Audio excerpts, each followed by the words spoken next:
बागेश्वर धाम के पंडित धीरेन्द्र शास्त्री ने शुक्रवार को नाथद्वारा पहुंचकर श्रीनाथ जी की मंगला झांकी के दर्शन किए। धीरेन्द्र शास्त्री कथावाचक इंद्रेश उपाध्याय के साथ अलसुबह बिलवाड़ा से सड़क मार्ग से नाथद्वारा पहुंचे और प्रभु श्रीनाथ जी की मंगला आरती के दर्शन किए, जिसके बाद मंदिर परंपरा अनुसार बैठक में अधिकारी सुधाकर शास्त्री, सहायक अधिकारी अनिल सनाद्य, सचिव लीलाधर पुरोहित ने उपरना रजाई ओढ़ाकर व श्रीनाथ जी का प्रसाद भेंट कर उनका स्वागत किया।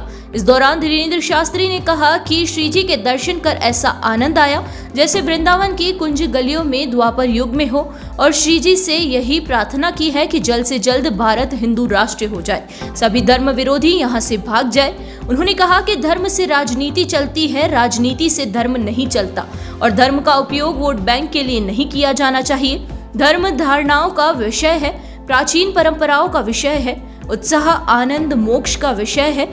धर्म के रास्ते में संकीर्णता नहीं होनी चाहिए। सनातन अखंड है और राजनीति से इसे नहीं जोड़ना चाहिए। उन्होंने देश के युवाओं से जात पात, छुआछूत और आपसी वैमनस्यों को भुलाकर एक होने का आह्वान किया। उन्होंने कहा कि यदि ऐसा हुआ तो देश पुनः विश्वगुरु बन जाएगा। दर्शनोपरांत धीरेन्द्र शास्त्री व इंद्रेश उपाध्याय के साथ सड़क मार्ग से ही भीलवाड़ा के लिए प्रस्थान कर गए। इस दौरान उनकी सुरक्षा व्यवस्था के दौरे के लिए पूरी तरह से गुप्त रखा गया व 4 थानों की पुलिस को व्यवस्थाएं बनाए रखने के लिए लगाया गया।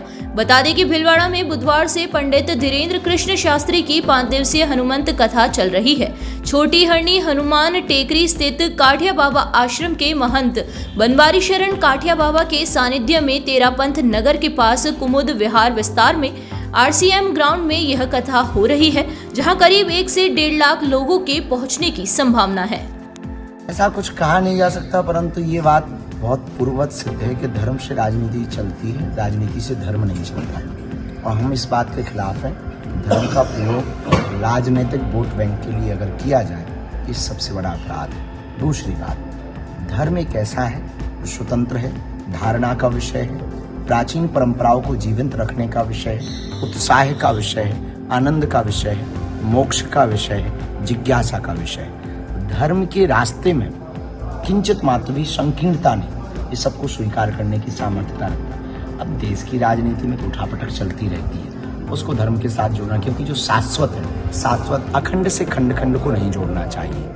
अन्य देशों के मुकाबले में और प्रगति करे, इसके रास्ते प्रतिदिन खोले जावे।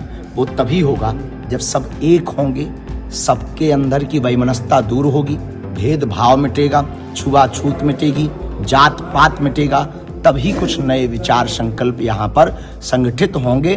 नए विचारों के साथ नए कार्य प्रारंभ होंगे। निश्चित रूप से आर्थिक रूप से, राजनीतिक रूप से, धार्मिक रूप से भारत समृद्ध बनेगा और विश्व गुरु पुनः स्थापित होगा। जात पात और छुआछूत कौन कर रहा है? आपके जैसे लोग करवा रहे हैं।